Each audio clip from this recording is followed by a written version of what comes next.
Uchirogarara this time sha. Yo loso Mukasha. Why couldn't disturb her? Dai churu cha choka tswana ka grace papa. Dio tsepena plot ma kweno no jango masatrenda kuna gire. Anzi naloso zvese vakakuva pana chakasara manje pamukadzi ndotokanda mabara ndakatoda mavara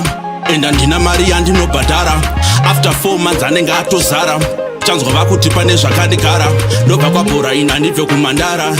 inyaya rudo chete naiwe Grace dai wandinzwira mesi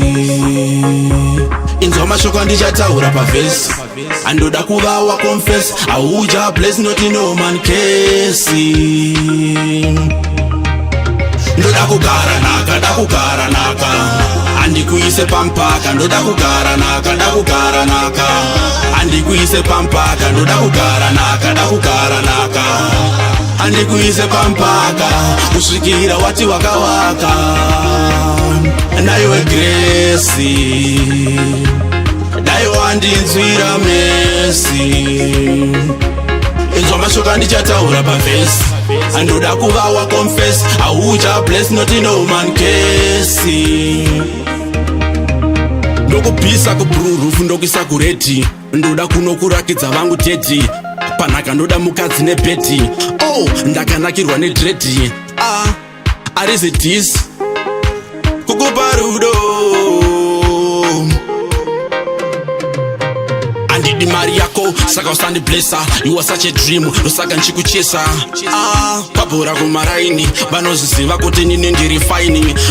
andinobatanidza twaini naiwe gire kana usingade moyo wangu ndiigire naiwe Grace dai wandinzwira mesi inzwa mashoko andichatahura pavhesi andoda kuva waconfess auja bless not no man case ndoda kugara naka andikuise pampaka ndoda kugara naka andikuise pampaka ndoda kugara naka andikuise pampaka kusvikira wati wakawaka naiwe Grace dai wandinzwira mesi inzwa mashoko andichatahura pavhesi andoda kuva waconfess auja bless not no man case anzi naloso zvese vakakuva pana chakasara manje pamukadzi ndotokanda mabara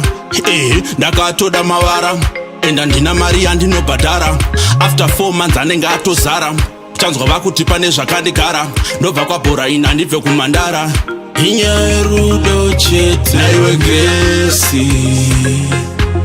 dai wandinzwira mesi inzwa mashoko andichatahura pavhesi